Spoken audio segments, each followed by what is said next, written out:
સુરત શહેરની રાંદેર પોલીસે નકલી સામ્રાજ્ય પકડ્યું।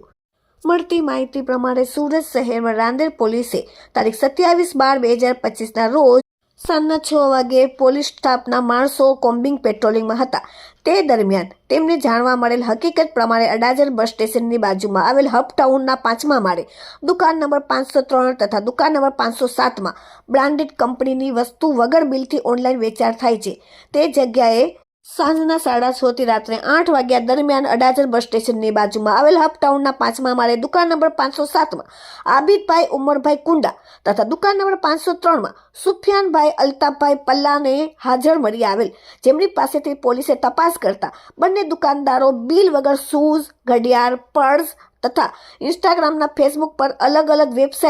વેબસાઇટના નામ છે soginesh.in, urbanduds.in, kickboss.in, fashionnaininia.in મારફતે ઓનલાઈન માર્કેટિંગ કરીને કસ્ટમરની પાસે ઓનલાઈન બુકિંગ કરાવીને બિલ વગરના અલગ અલગ બ્રાન્ડેડ કંપનીના શૂઝ, ચશ્મા, પરફ્યુમ, ઘડિયાળ, જેકેટ, ટી-શર્ટ વગેરે યોગ્ય બોક્સમાં સીલ કરી ઓનલાઈન વેચાણ કરતા હતા, જેઓ બંને વેપારીઓ પાસે ચીજ વસ્તુઓ બિલ માંગતા રજૂ કરેલ નથી,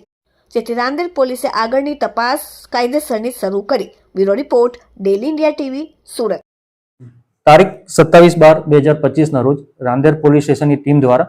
અડાજણ બસ ડેપોમાં આવેલ હબટાઉનમાં એક કોમ્બિંગની કામગીરી કરવામાં આવેલ, જેમાં હબટાઉનમાં આવેલ તમામ પાનના ગલ્લા તથા અન્ય દુકાનો ચેક કરવામાં આવેલ, જેમાં 5મા માળે આવેલ દુકાન નંબર 503 અને 507 જેમના માલિકનું નામ છે આબિદભાઈ ઉમરભાઈ કુડા અને સુફિયાનભાઈ અલ્તાફભાઈ પલ્લાની દુકાનને ચેક કરતા બ્રાન્ડેડ કંપનીના અલગ અલગ બ્રાન્ડેડ કંપનીના શૂઝ, ઘડિયાળ, પર્સ,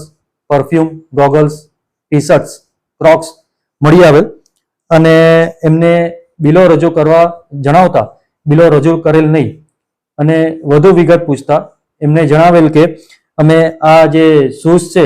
એને અમારી અલગ અલગ જે વેબસાઇટ્સ બનાવવામાં આવેલ છે, Shoe Escapes, Classic Bag, Classy Purse, Classic kicks,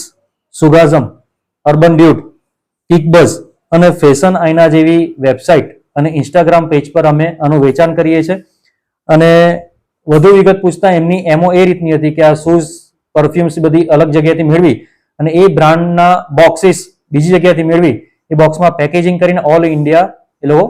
deliver કરતા હતા, જેમાં મુદ્દામાલ કુલ 1,20,300નો કબજે કરવામાં આવેલ છે